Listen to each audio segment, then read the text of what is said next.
Bacaan dari Injil Lukas. Perumpamaan tentang anak yang hilang. Yesus berkata lagi, ada seorang mempunyai dua anak laki-laki. Kata yang bungsu kepada ayahnya, "Bapa, berikanlah kepadaku bagian harta milik kita yang menjadi hakku." Lalu ayahnya membagi-bagikan harta kekayaan itu di antara mereka. Beberapa hari kemudian, anak bungsu itu menjual seluruh bagiannya itu, lalu pergi ke negeri yang jauh. Di sana ia memboroskan harta miliknya itu dengan hidup berfoya-foya. Setelah dihabiskannya semuanya, timbullah bencana kelaparan di dalam negeri itu, dan ia pun mulai melarat. Lalu ia pergi dan bekerja pada seorang majikan di negeri itu. Orang itu menyuruhnya ke ladang untuk menjaga babinya. Lalu ia ingin mengisi perutnya dengan ampas yang menjadi makanan babi itu, tetapi tidak seorang pun yang memberikannya kepadanya. Lalu ia menyadari keadaannya, katanya, "Betapa banyaknya orang upahan Bapakku yang berlimpah-limpah makanannya, tetapi aku di sini mati kelaparan.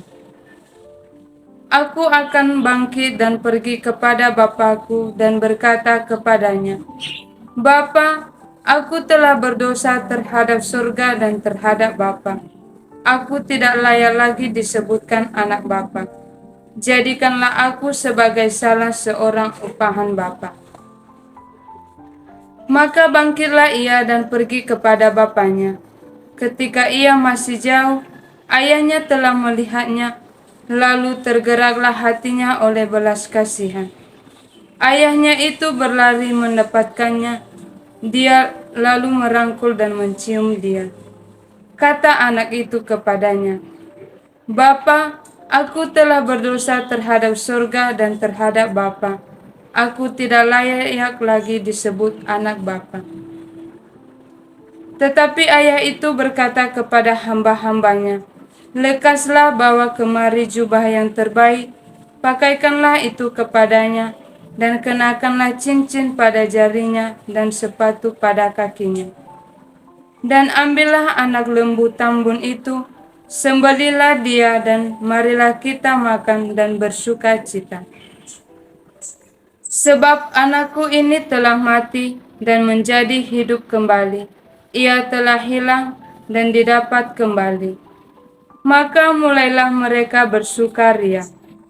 Tetapi anaknya yang sulung berada di ladang, dan ketika ia pulang dan dekat rumah, ia mendengar bunyi seruling dan nyanyian tari-tarian. Lalu ia memanggil salah seorang hamba dan bertanya kepadanya, "Apa arti semuanya itu?" Jawab hamba itu, "Adikmu telah kembali dan ayahmu telah menyembelih anak lembu karena ia mendapatnya kembali dengan sehat." Maka marahlah anak sulung itu dan ia tidak mau masuk. Lalu ayahnya keluar dan berbicara dengan dia.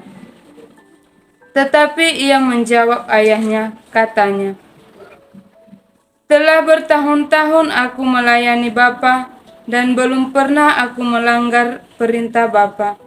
Tetapi kepadaku belum pernah Bapa memberikan seekor anak kambing untuk bersukacita dengan sahabat-sahabatku.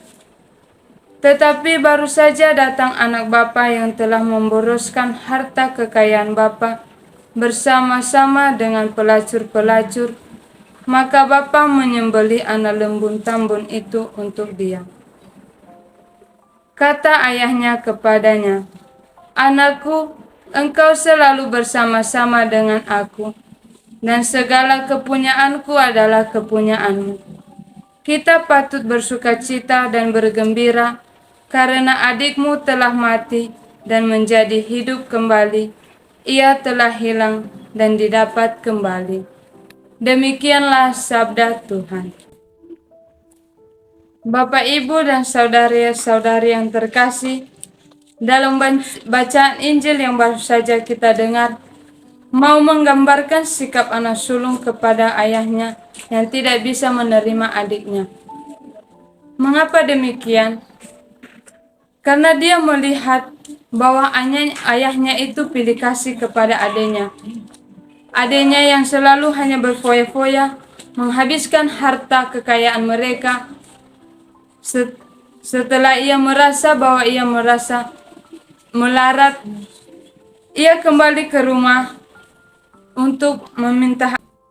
Bapak, Ibu, dan saudara-saudari yang terkasih, dalam bacaan Injil yang baru saja kita dengar, mau menggambarkan sikap anak sulung kepada ayahnya yang tidak dapat menerima adiknya yang selama ini hanya berfoya-foya di luar sana. Sehingga ketika adiknya kembali, ia merasa tidak menerima adiknya itu. Tetapi anak bungsu yang merasa bersalah kepada ayahnya, ia mengakui apa yang telah ia lakukan. Sehingga ayahnya sendiri merasa kasihan kepada anaknya dan menerimanya kembali. Anak sulung melihat semuanya ini, ia merasa bahwa itu tidak adil. Sehingga ia marah, merasa iri hati, dan berkata kepada ayahnya bahwa sudah sekian lama ia bekerja dengan ayahnya, tetapi ia tidak pernah diperlakukan seperti yang dilakukan adiknya.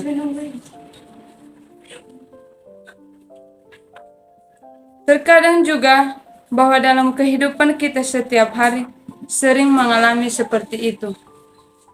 Dalam keluarga, kepada sesama, kita sering merasa bahwa ada perbedaan di antara kita. Kita selalu berpikir yang tidak baik terhadap sesama kita. Namun, di sini kita diajak untuk saling menerima sesama tanpa harus berpikir yang lain kepada sesama kita. Bagaimana kita harus menerima bahwa setiap orang mempunyai kelemahan dan kelebihan.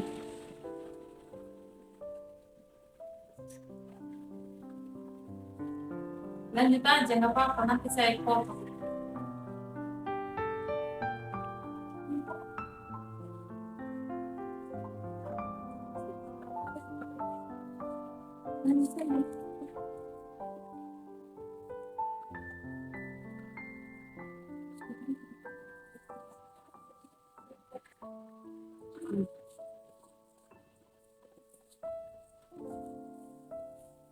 Sampai di kelemahan dan kelebihan.